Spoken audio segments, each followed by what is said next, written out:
Well, friends, welcome. My name is Dr. Marcia McFee, creator and visionary of the Worship Design Studio, a resource for the worship of theologically progressive, often politically purple, mainline Protestant congregations.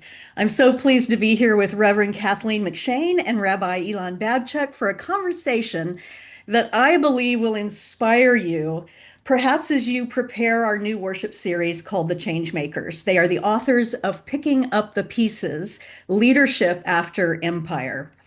So let me just say, very quick, informal introduction. I'm a fangirl of both of you, one from a close relationship of many years and one from a distance. Kathy McShane, amazing person, lawyer turned pastor, my longtime favorite conversation partner about anything, especially matters of the church, and an essential early on supporter of Worship Design Studio. She's now a founder of the Changemaker Initiative, among other things, but that organization helps churches become catalysts for compassion-driven change makers in our communities. We'll hear more about that today. Thank you for being with us here, Kathy, and for everything you are and do in this world.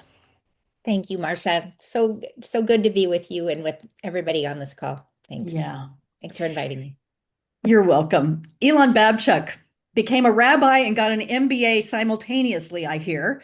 Um, Executive Vice President at the National Jewish Center for Learning and Leadership, and the founding executive director of Glean Network that offers training, tools, and coaching for spiritual entrepreneurship in partnership with Columbia Business School. And Elan is a self-taught entrepreneur for over 30 years now. I'm so grateful for your work with Glean. And oh my goodness, if I'd had an organization like Glean 30 years ago, I might truly be dangerous.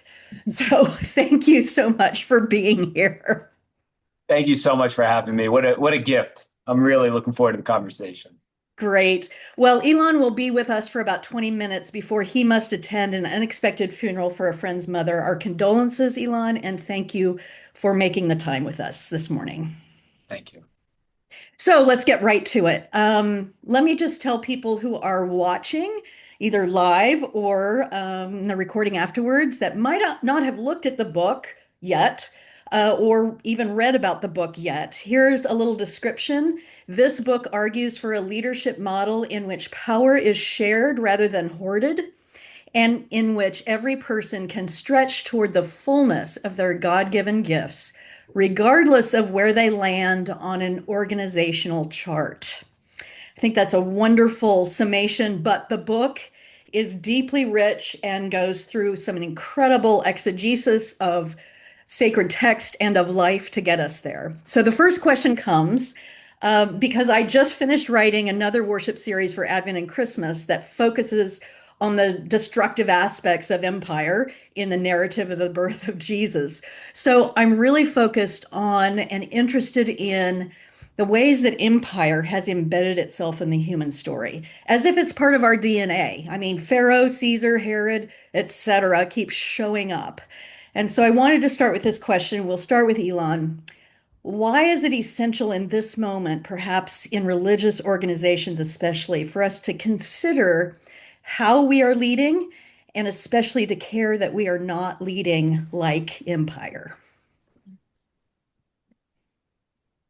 You're right. It is one of the sort of archetypal roles in the timeless human drama. Yeah. Empire has always been there, and much to our chagrin, it continues to be here, very much so. And by here, I mean I'm looking at all the locations of everyone in the chat. It's in Sheboygan, it's in Cambridge, it's in Kansas, it's in Long Island. I'm here in Providence, Rhode Island, very much here. And I think one of the reasons why it continues to persist is because we haven't properly distanced ourselves from it, even once we're aware of it. Even once, if you look, just starting with the Bible story, okay, great, the Israelites, we finally got out of Egypt. This is so wonderful. And what do the Israelites immediately latch onto? These this big, powerful presence that they have a certain name for God, but that they call God. And this leader who tells them what to do and gets mad when they don't do it. And it's like, wow, we just went from empire to empire. Moses, who's their liberator, acts the same way. And I think in this day and age, we haven't learned. Walter Brueggemann of blessed memory, he was really, the prophetic imagination was supposed to encourage us to unlock that wisdom, that awareness that the empire can be so damaging that unless we build up a countervailing force, it will continue to consume us. Mm. And we are still here.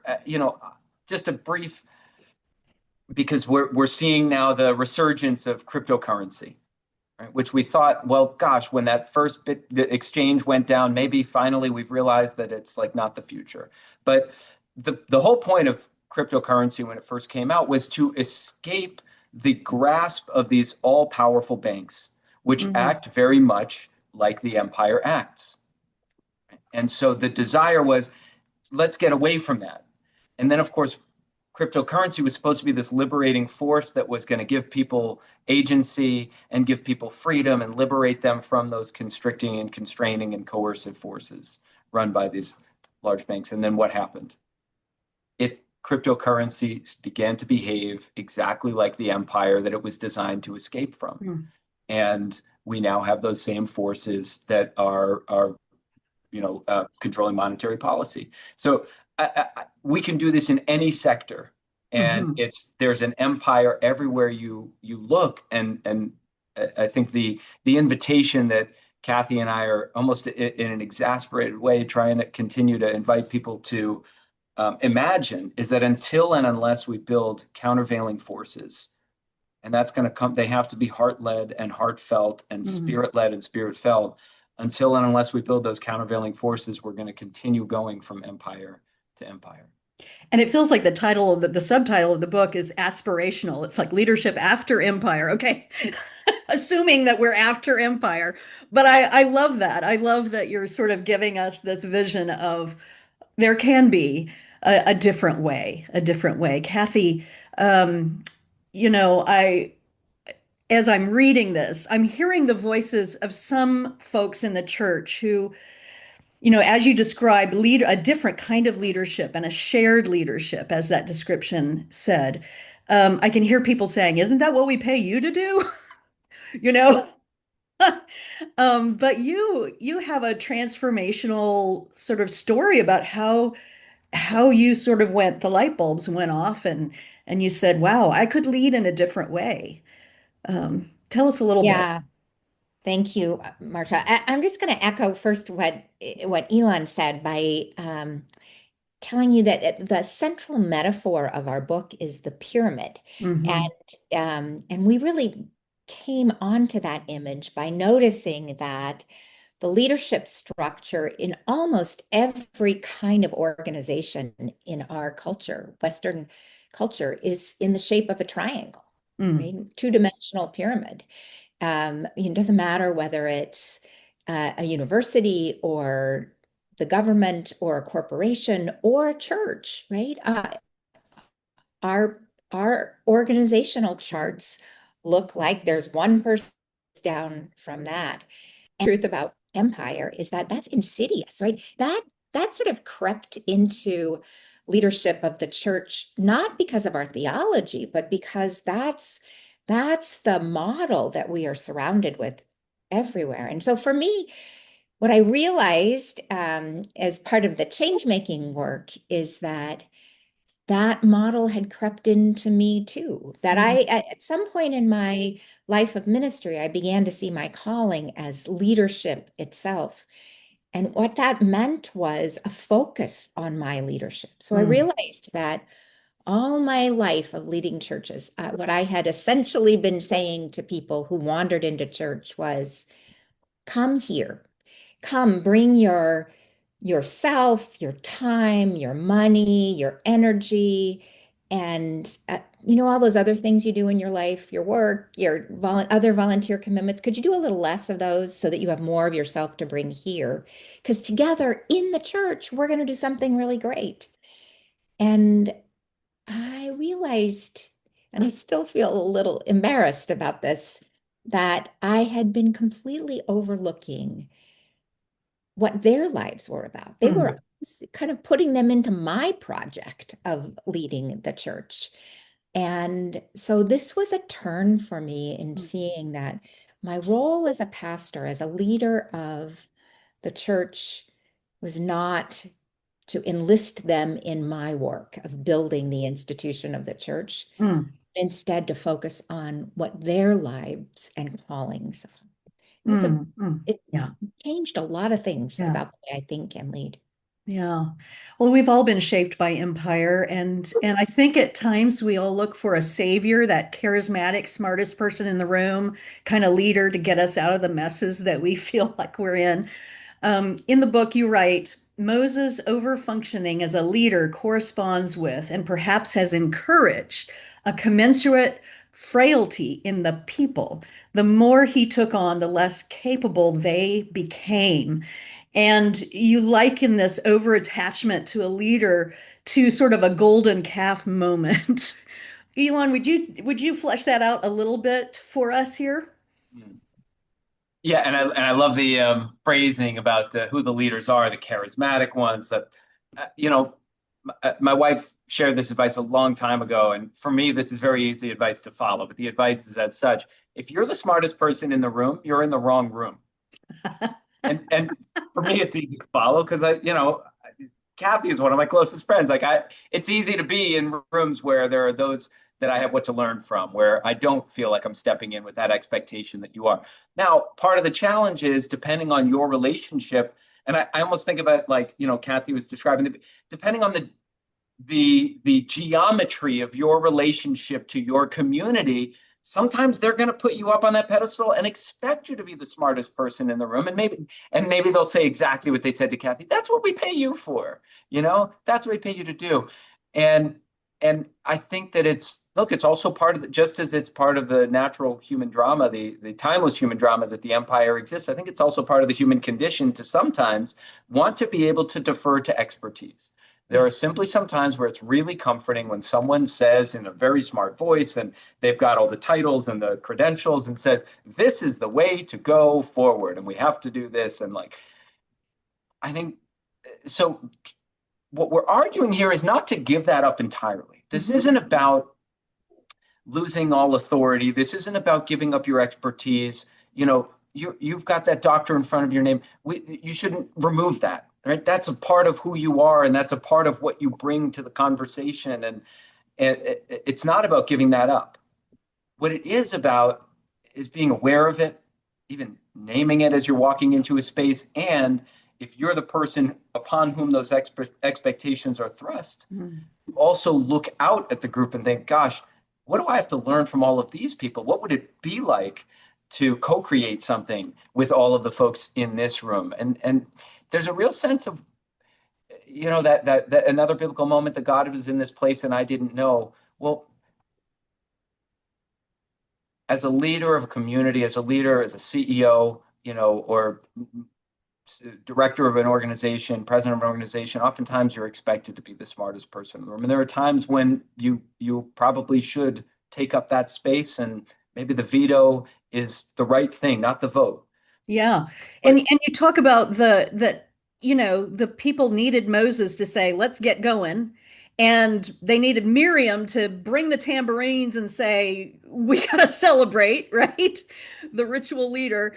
yeah, And so there's this dance, it's a really. dance. And Moses needed Jethro to say, you can't be the only one doing it. Yeah. There have to be other chieftains out there. There have to be other leaders, and it's your job to find them, empower them, and remind them that the wisdom they have and the authority they carry with them is God given too. Mm. And so this golden calf moment,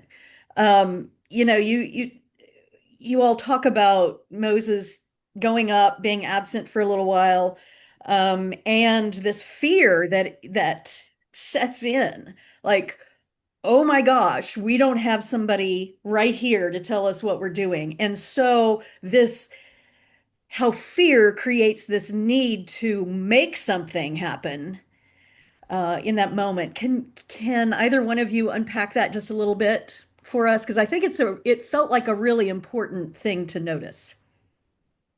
Yeah, we really thought this was we think this is the turning point in the story of Moses and the Exodus of the Mm, Israelites. when they realize that Moses is gone. The people feel abandoned by them, by Moses. And so Aaron is casting about. I've always had quite a bit of sympathy for Aaron. He's like, he thought about the golden calf, but I think he was just doing a crafts project with these people who are bored and lonely. And um, Craft project. and the and what the people constructed was what they needed, Mm, which was something here, something that did not have the power to leave mm, them. mm, And and I think it was really a turning point for Moses to come down the mountain, and I think to realize that he had thought all along that what he was passing on to his people, was his faith, his connection with God. But he wasn't, right? What mm, he was giving them was confidence in him, not in mm, God. And I mm. think that is a mistake that pastors, including me, make all the time, that we invite people to feel a connection with God that goes through us, Mm. and that is not something that folks have whether we are there or not. Right, right. That they have direct access. Yeah. I think there's something to be said that it wasn't a golden bull also. That like they didn't want a dangerous male animal to pray to, because both existed in pagan culture. Those were Yeah. both in Egypt. They wanted the approachable. Mm, They wanted a maternal figure there, mm, and mm. they weren't getting it right. So I think there's also something there. Why I've always wondered, why wasn't it a golden bull? I mean, if I were trying to make something really powerful that I was gonna bow down to, it better Right. have horns, you know. But like, they went with the cow. Yeah. So I want to say that, Anyway, that didn't make it into the book, but you know. yeah, I know. We got the behind the scenes thoughts. I want to say that, I call this what you're doing a little bit of metaphoraging. Um, you might call it mid-rush, but it's like metaphoraging, foraging for metaphors. And the way you unpack this Moses story is profound, and juxtaposing the pyramids of Egypt and making journeys in the wilderness together as sort of this leadership shift. Um, one thing you do with a piece of sacred text took my breath away. You go to Genesis and you say, God said, "Let there be light. Let there be a dome. Let the waters bring forth, et cetera, et cetera." And you make the point that there is something vastly different between letting something happen and making something happen. And it sounds like a deeply spiritual endeavor, that shift. So I want to ask you all to just sort of talk about a little bit of the spiritual practice or the spiritual shifts that leaders may need to go through or think about as they go from making things happen to letting things happen. The That image of the difference between let and make Mhm. came from a poem by Kai Miller called The Mm, Book of Genesis, and we opened the book with that poem. Um, and I agree with you, Marcia. To me, that's one of the most powerful pieces of writing mm, in or around the book. So what I realized, what we realized, I think, together is that let implicates someone on the other side of that statement. To let something happen mm, is to trust it into the hands of someone else, right? That's mm, what mm, God did.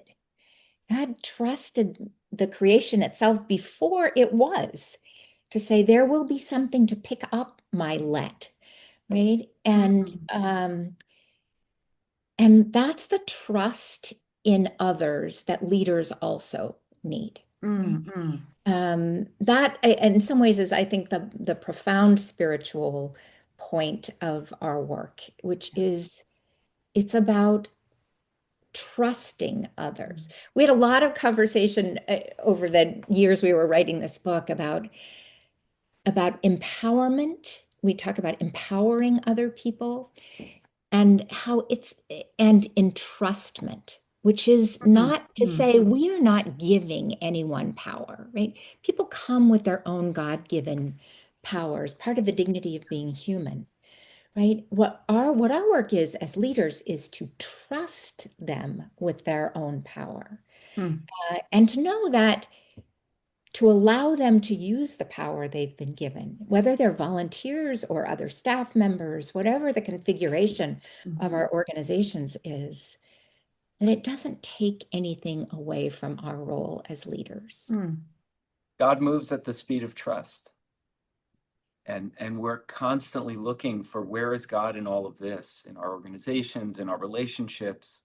And sometimes trust moves pretty slowly, and sometimes you have to be the one to just put it out there. Trust is a form of capital. There's time, talent, treasure, and trust. And if you can spend it, if you can invest it, you might not see the return right away, but it's there.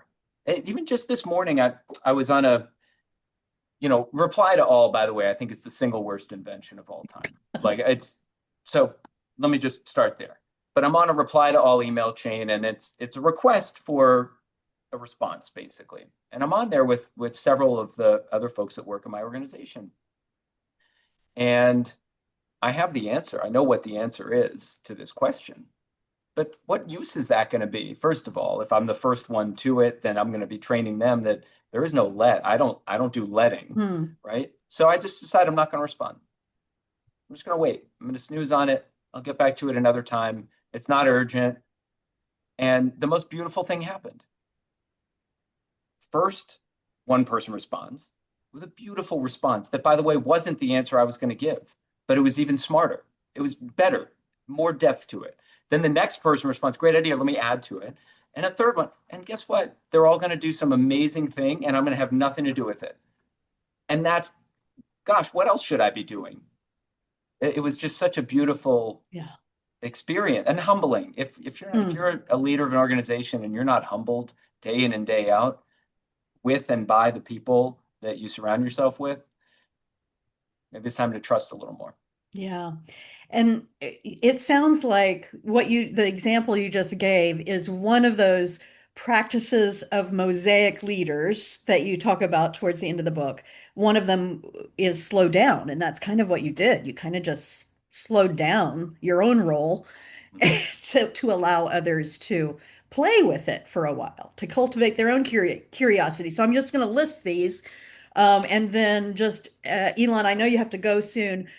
Just riff on whatever ones you want to, but here's what you list: the practices of mosaic leaders: cultivate curiosity, center the marginal, trust your people. You've spoken to that. Ask more and better questions, embrace the ad hoc, slow down, and use your power to bless others.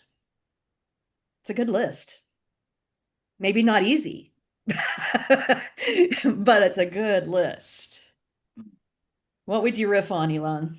I'll riff on one, and then I want to prompt. I'm sure Kathy has others. She's gonna, but the power to bless others, that was like all Kathy, and so I want to make sure that it's so beautiful. It's like, I think we saved the best for last. Center the marginal is what it's something I think about a lot. There's actually this practice in Jewish, liturgical choreography. If you're wearing a talit or a prayer shawl, it has the 4 fringes on the corners. And there's, before the seminal prayer called the Shema, we gather the 4 fringes and we bring them all together as if we're gathering them from the 4 corners of the world. And it's not just about gathering the people from the 4 corners, but it's also, think about all of the marginal ideas, the marginal beliefs that are, or think about your community. Who are the people who sit in the back, who never raise their hand? Who are the people who actually want to be a part of it, but they're even outside of the sanctuary because they don't feel welcomed yet? What are the ideas that they wish were elevated inside the sanctuary such that they could feel represented and honored and welcomed in the sanctuary? So as a leader going through that practice, we do it every single day, of gathering the four fringes also is about centering the marginal in your community. Who are the people who feel like they are on the margins? That might mean the financial margins, and what are the means that they need in order to feel fully dignified inside of the community. Maybe they feel like they're on the ideological margins, the political margins. And what are the ideas that you yourself come up with? The emotions that you have, the responses that you have that you set aside. Well, I couldn't say that. You know? Or we could never do that idea here. Think of all the ways you censor yourself and shuffle. I think that's like God knocking at the door, and you're just like, we shuffle them to the side. That's the still small voice coming through, and we hit mute or snooze. And let's bring those to the center. What would change for you as a leader, for your community, and for the people inside of it, such that those things ended up in the center? Gosh, I think that we'd have a lot to gain. Yeah. So with that, I do need to bow out. I want to thank you so much for this gracious invitation. I look forward to continuing this conversation.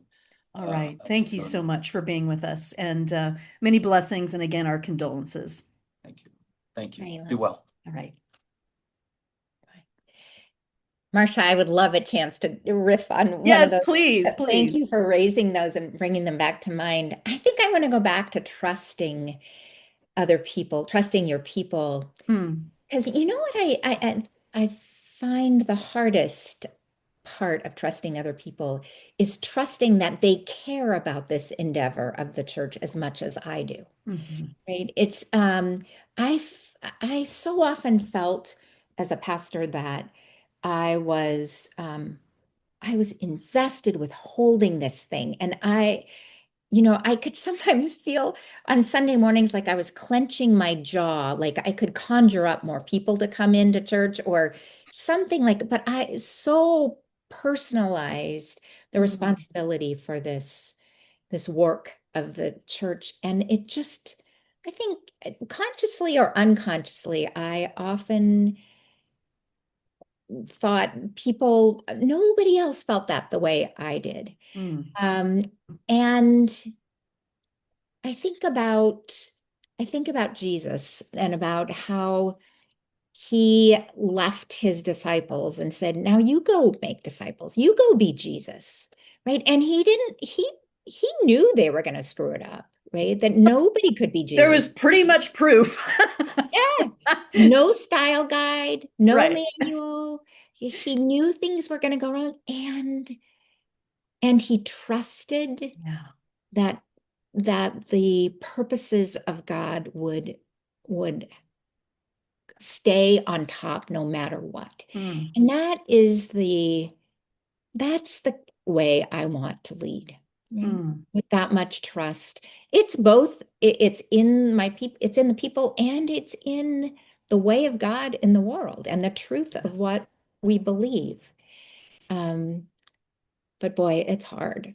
It's hard. Yeah. And I mean, we're so conditioned as we're trained as leaders, and even in our denominations, we get the message of what kind of a leader, take charge leader, et cetera. And this is like we've said already, a dance. So it's not about relinquishing all, like, y'all do whatever you want to, but it is a very different, fluid. I'm going to use this word fluid because you talk about that juxtaposition of the pyramids, which are burial tombs, right? They are places of death. They are static. They are built so firmly that they, over thousands of years, they have withstood the test of time.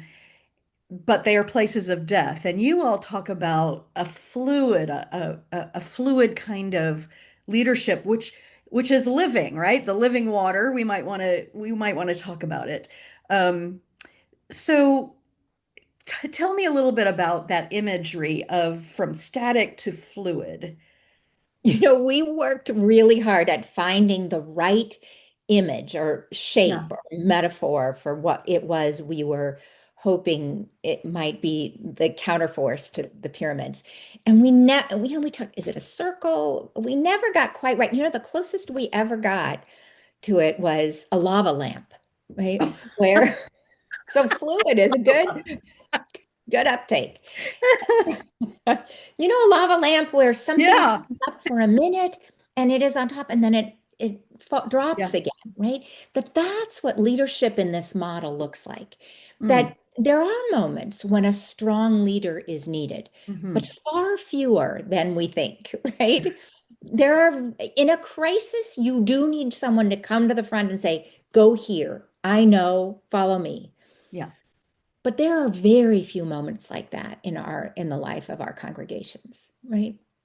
And so, you know what leads to a more maximalist leadership, right, is something that encourages the gifts of everyone. Hmm. Is that for a moment people get to stand up and say, "I know something here." Hmm.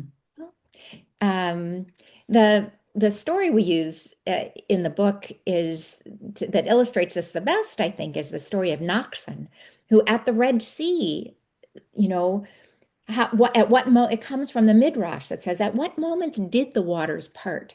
And one of those Midrash stories says, from somewhere in the back in the crowd, this nobody walks forward and he just walks straight into the water. And it was when the water hit his nose Mm. that the waters part. And I think about Moses in that moment while this guy, like, he's walking into the water and Moses is thinking, can he swim? Right? Is everybody going to follow him and drown? Like, I Right. don't know. Like, do I need to get control over this Right. situation? Right. And the parting in that story, the parting of the Red Sea depended on Moses not intervening. Mm. Mm. That's powerful. That's so powerful. Um, so Kathy, in the book, let me just do another quote that I just think is so wonderful. The most effective leadership is inclusive, respectful, and just. The ultimate point of leadership is not to impose a single voice and vision, but to collectively breathe life into a broadly shared living body of wisdom. So, and this may be where you can kind of talk to us about the intersection of the book and the Changemaker Initiative. I think we've been talking about it all along, but only, if you're not familiar, if you're just hearing for the first time about the Changemaker Initiative, may not understand how all of this shift in leadership actually applies to what has become a vision for you and for your team at the Changemaker Initiative of empowering entrustment of people to know their passion and to collectively breathe a broadly shared living body of wisdom. The Changemaker Initiative totally turned upside down my understanding of what my work was as a Mm, pastor. Right? Um, and this is not new thought. I just internalized it differently because of this work of reimagining Christian discipleship as for everyone, becoming a compassion-driven change maker like Jesus was.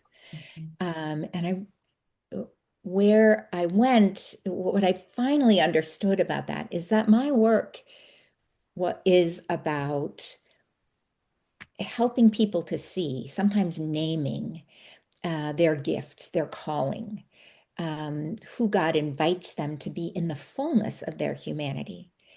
And then equipping them to use those gifts, which sometimes means clearing away a place for them to use those gifts, and then blessing them in those mm, gifts.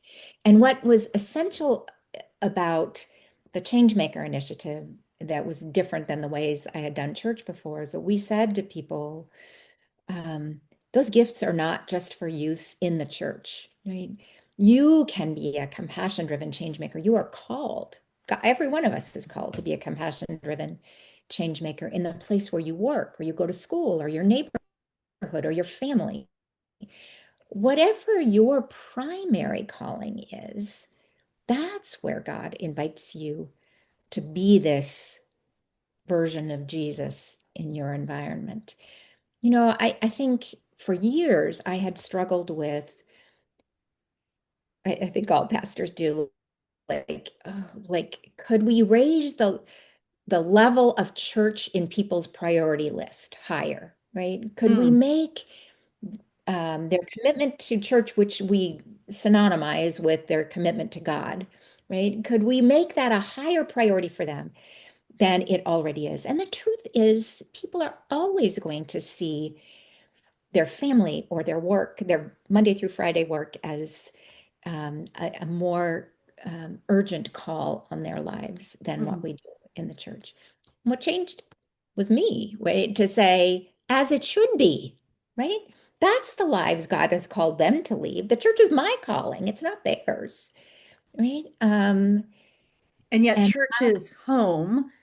Church can be spiritual home where we get the affirmation, we have the shared values with others that help fluff our nest, so to speak, so that we can fly in it the other is, parts and of our that's what life. I love then about the nest metaphor that Yeah. you've provided for this series, which it is that it's a place to which we return. The Mm, church is for what we need so that we can fly mm, out, right? But if we spend our whole lives in the nest, yeah. right, there's a whole bunch of stuff that is God's work that's not going to happen. Yeah, yeah. So, and I want to tell people that there is another interview that Kathy and I did separately where we talk about using, specifically how does the Changemakers worship series function or serve as a stewardship focus.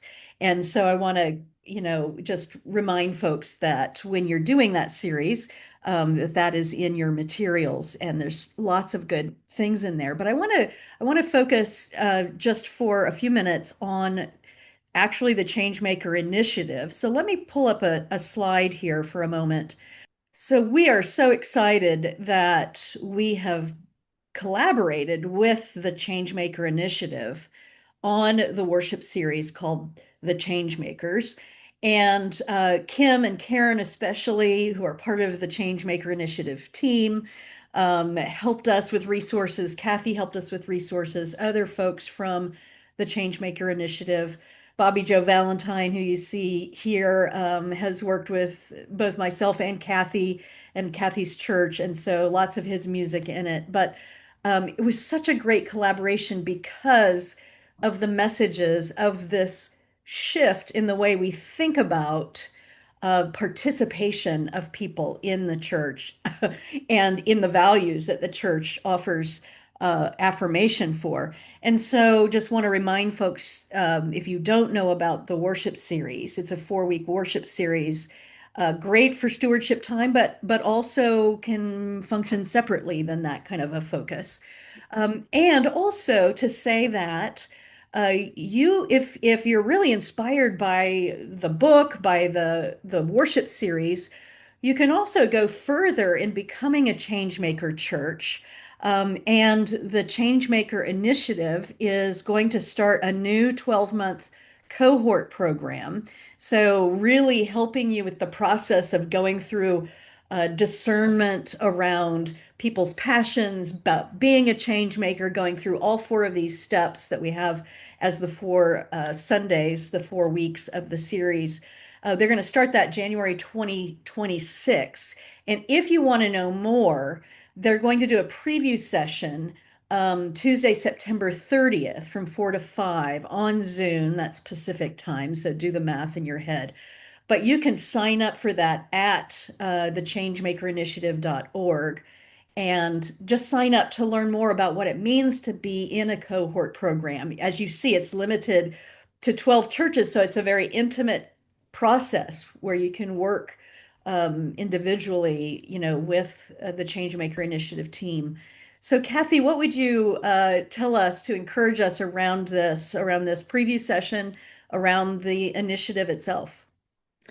Yeah, I would say it's important for people to understand a way in which the Changemaker Initiative and this work of becoming a Changemaker church is different from many other programs out there on becoming more innovative Mm, congregation or even doing community impact work. What's at the center of the Changemaker Initiative is this is this deep spiritual orientation. Mm, The central spiritual practice that goes all the way through the curriculum, and you'll hear more about this from Kim and Karen, is telling and retelling and sinking deeply into the stories of Jesus as a mm, compassion-driven change maker himself. And the goal of that for lay people is, and the lay people in all of our churches, is to give lay people the same sort of spiritual confidence about telling and retelling and even riffing on those stories of Jesus, the way we have long thought that pastors are trained to do, and they're the only ones who can. No, that's not true. These are stories that we all can not only tell but internalize. mhm, Changemaker Initiative arose out of a very intentionally designed fusion between a deep immersion in the story, the gospel stories of compassion, and what social entrepreneurs know about how you actually make change in the world, right? mm, mm, So if you take the how to of doing that, actually making change in the communities and neighborhoods and families and workplaces we go to every day, and and sink the roots of that into Jesus's mhm, compassion. That's really transformative.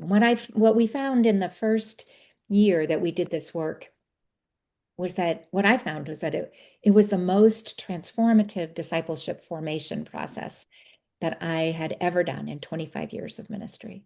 Um, and I think it continues to be that. Kim and Karen, whose pictures were just on that slide, they're like my, they're like my pride stories from work. Kim was a pediatrician when she became a Changemaker Fellow and left that work to do this work full time, felt the calling of God to to to do her work in a way that was more explicitly mm. about being part of God's work in the world. And Karen was a master teacher, and same thing, left that work to come and do this work, which I think they would both say is a different frame for the work they had always been called to do, which was always about changing the world around them. And that's so beautiful because I think sometimes we think in order to be more like Jesus in the world, we have to change our lives completely. And sometimes that does happen, right? Um, but also to discover and see and be more intentional about what we already do in the world is such a gift. And that's often the way it happens for a lot of us, is just to reframe what it is that we do in the world, be more intentional about it, and to see that we are part of being change makers in the world. Yeah. Yes, I think I think that is it exactly, right? To take our people in our churches and to say, you're already doing it. Yeah. And I think it takes a lot of pressure already off of the church itself. The Mhm. church itself does not need to go out and make independent relationships in the community. It's our people who already have those Yeah. relationships. They go to Yeah. work every day or school, or they live in neighborhoods where they have contact every day. Yeah. And again, it comes back to trust. Do we trust them to be the presence of the story of God Hmm. everywhere they go? Hmm. We have to equip Yeah. I them. mean, the good news is, friends, the church doesn't need to reinvent the wheel on every matter. We we need to find those places and those people who are passionate and already have this collective wisdom about what needs change and perhaps how that can happen, or the passion to figure out how that can happen. And then support, and honor that collective wisdom. So I want to just talk, folks, about the relationship of, because there's a lot of pieces going on here. There's the worship series, there's the book that we've been talking about in the first half hour, and there is the Changemaker Initiative cohort program. And so let me see if I can sort of put it together in the way I think that they correspond. One is that the worship series really um, tried to, and I think does, help us to celebrate this kind of shift in our thinking about how we're doing ministry in the world. And because I wanted it to be a possible stewardship focus, I wanted us to look at both how are we feathering the nest, supporting home, so that we can fly in and outside the nest, right? And so the worship series grounds your whole congregation in that theology. And thanks to Kathy, we have full-blown sermons attached to this one because she's embedded in, has done this, gone through this, embedded in it. So that's the worship series to sort of soak the congregation in this theological perspective.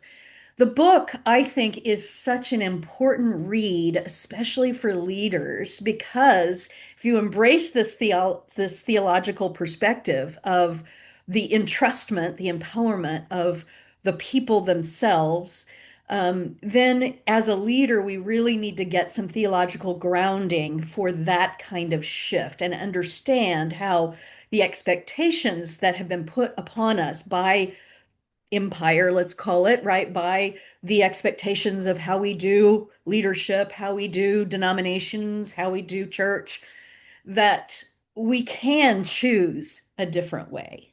We can shift. And so the book, I think, is such a great grounding for leaders and not just pastors, but I think when people read this book alongside their leaders, we can all get a deeper theological understanding of why we might want to make a shift in the way we think about our organizational charts, right?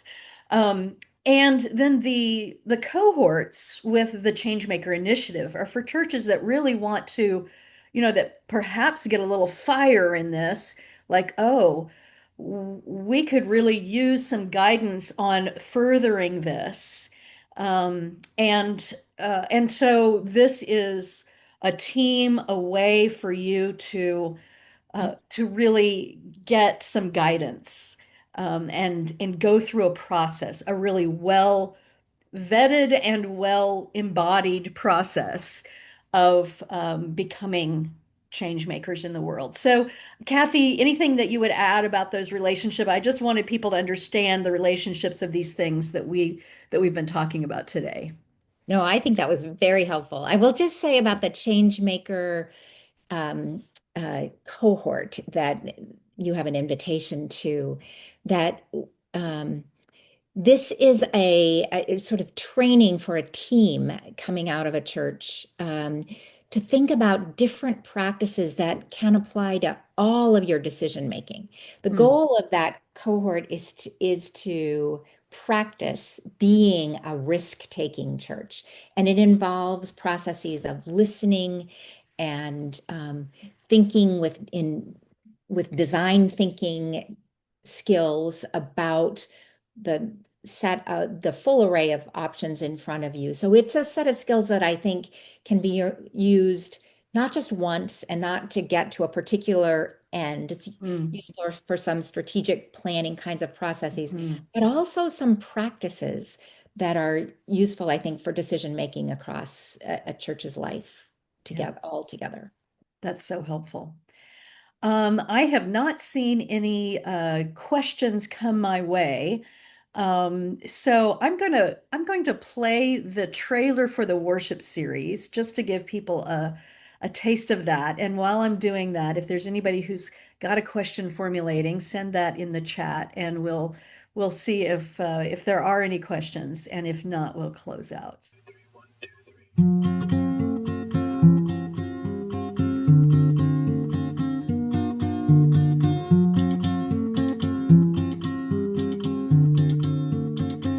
In my dreams, I can fly and I soar, and my feet touch the sky, and it seems I can go anywhere if I try, and the world's not so dark when the clouds make it white. If there's no hope, tell me why.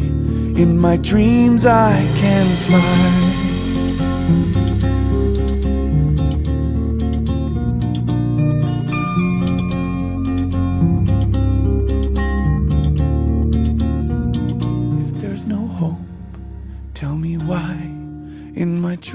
I can fly.